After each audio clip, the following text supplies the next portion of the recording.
Okay, yeah, I did not talk about beef. That was my previous take. um, but yeah, the last one was a show called Beef, which I started a couple days ago.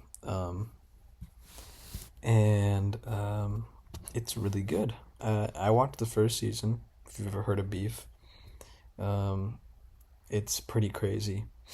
And the two seasons are like completely separate stories. So I was like kind of turned off by that idea because I wanted to see more of the original characters, but I heard it was good, so I gave it a try. And they did not disappoint. It's really, really, really good. It's very entertaining, as always. But more than that, it still had it had a lot of substance. It had a lot underneath the surface, which I really appreciate because I love being entertained, but I like there to be, like I said, some sort of intent behind it. And there's a clear underlying message or messages. And I'm not saying that everything has to have a message, but like I said, I want there to be some sort of intent to convey something, whether it's a negative or positive emotion or thing or message or just like I just there has to be something. You know what I mean? I like entertainment, but I need the entertainment to like lead to something. You know what I mean? Like I don't think entertainment should be the end goal. I mean, it can be, and I like shows like that too, but I feel like entertainment is a lot more entertaining actually if it has something that it's trying to convey. At least for me. And maybe I sound pretentious for saying that. Nah, I don't care. Um, but I really, really enjoyed watching this last episode because it proved to me that it wasn't just this surface level entertaining show, at least in my eyes.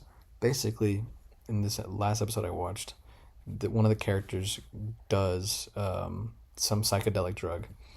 I've never done psychedelic drugs, but I have a lot of interest, or they intrigue me, um, because the experiences that people describe on those drugs, they come to a lot of conclusions that I have come to myself, about like just the way that things, or I guess it's more conclusions about themselves, and like their own egos, because that's what like a lot of people like experience is confronting themselves when on these drugs.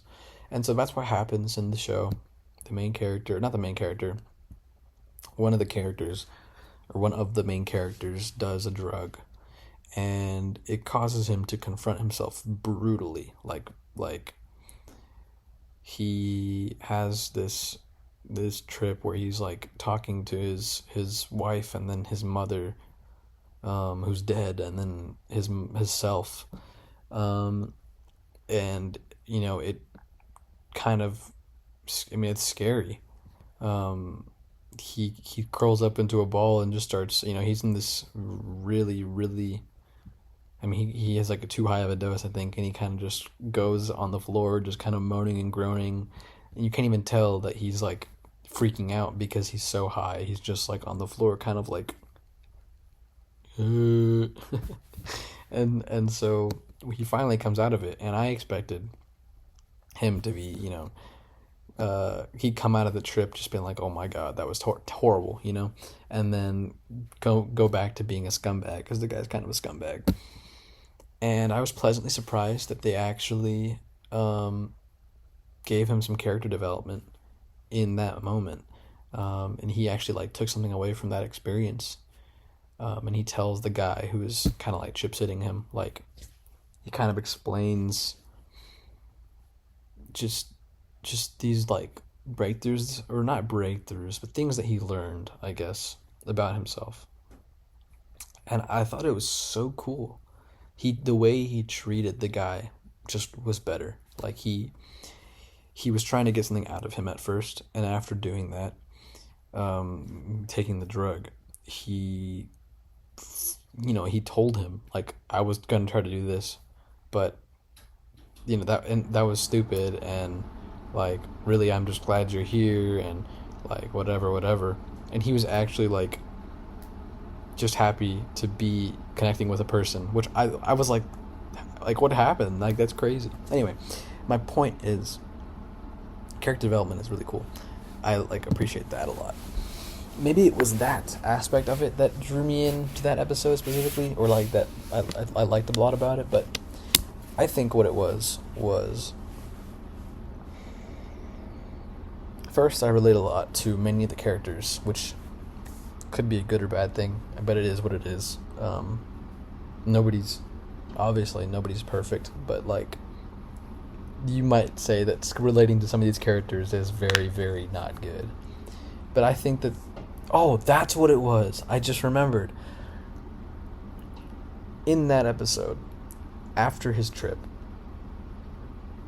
he tells one of the main characters, that everybody has an Achilles heel, and it's something that is weak in you, that whether it's whatever it is that tempts you, that you should not do. For a lot of there's addiction to many things. That's really what it is. There addictions of all kinds, just bad habits, and just like, or just deficiencies in your personality, or like way you think about things you value, whatever it is. He explains that everybody has this Achilles heel, but you won't work on it because you won't have time, because the world doesn't allow you to. You have to focus, or you get told you have to focus on your school and your career and networking and relationships and all these things, and before you know it, you're 40 years old, and the second you've gone all this distance and you have time to yourself to stand on your own 2 feet, your Achilles heel will just give out, and you'll lose it all, or you're at risk of losing it all at that point. And that really stood out to me. That's what it was, because I have an Achilles heel.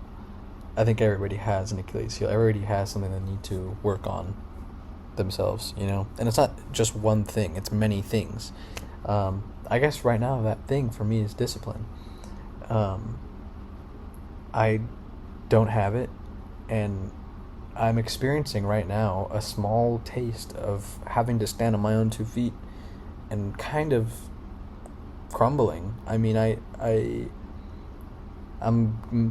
getting by, but like, I'm not living the way I want to live. I guess in a smaller scale, where I'm not I'm not eating healthy. I'm not doing things that are good for my body.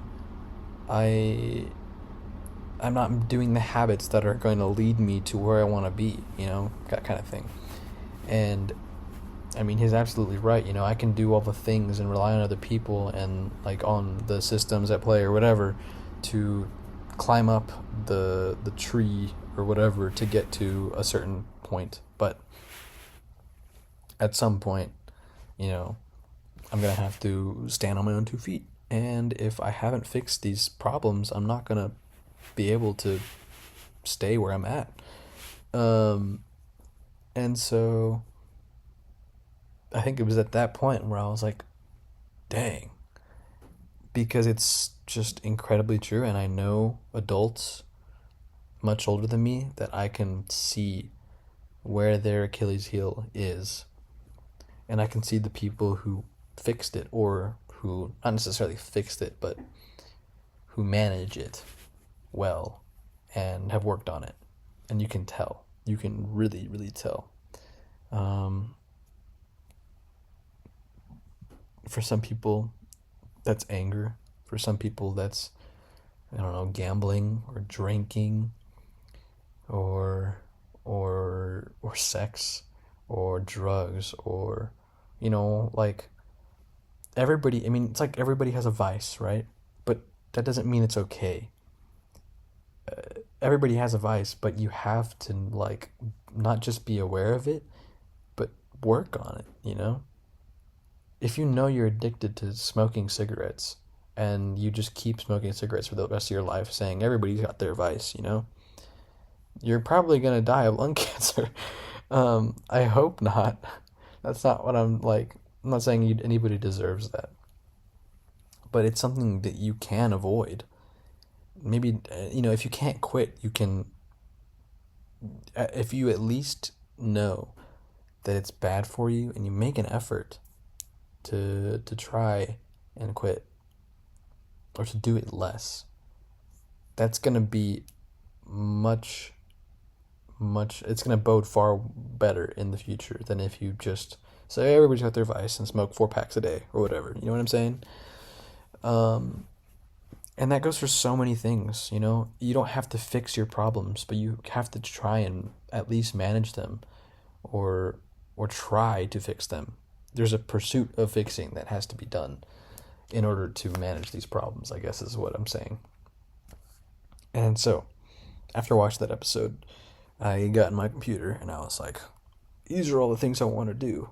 And I've done this plenty of times, I guess, but usually that was actually under, like, that was my mom or somebody or an advisor or whatever it was telling me that I should, plan out stuff, write my goals. This is like one of the only times, not the only, I've done it before, that I've just sat down and really, really fleshed out all my ideas and everything I want to do, all the possibilities of things that I want to do, all the routes I could take, all the different ways I could pursue all my different interests, all the, possibility, just everything.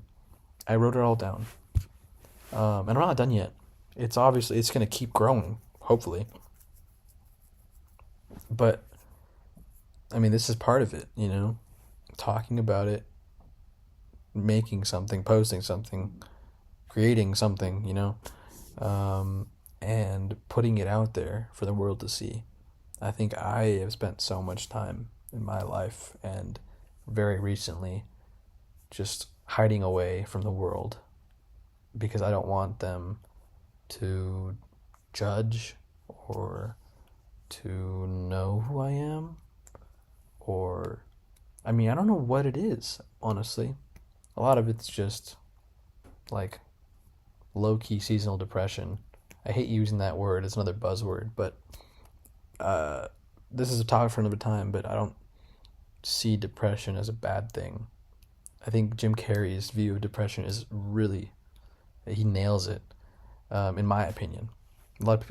Probably a lot of psychologists would disagree, but I think the way he describes depression, I resonate the most with, because it's not something I see as a crutch, or not a crutch, a weight, or like something that drags you down, but as something that can help you grow and understand yourself better. If you're depressed, there's probably a reason why, I get that it's a chronic condition or whatever, or a clinical condition or something. And in that sense, I don't know if I'm actually depressed or if I ever was, which is why I don't like saying that, because now that it's recognized as a condition, it's like,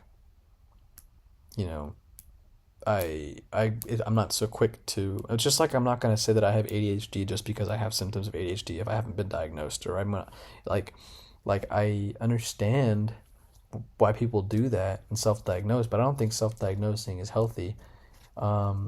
If you're really trying to claim that you have a clinical issue or condition, but I think it's okay.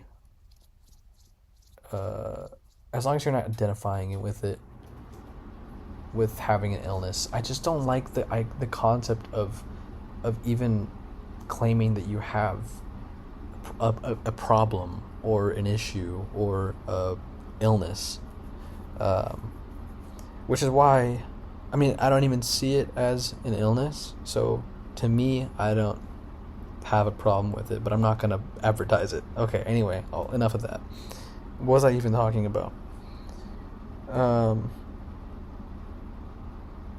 I think that after, I've just been scared in a certain sense to show the world who I am because of the state that I have been in, and the fact that I don't think that I was in a place where I felt like I had something to show, when really everybody has something to show. And honestly, it is those times, I think, in my opinion, when you feel those emotions so strongly that you have something really valuable to show the world. So now I'm doing it. And this can be a long ass video, but who cares? Who's gonna see it? Like 20 people? I don't know. So, watch your shows and your YouTube videos and whatever, and I guess just let it stir within you. That's what it did to me, and see what comes out of it, because it can be really cool. I don't really remember what point I was trying to make. Oh yeah, motivation. Be motivated. I don't know.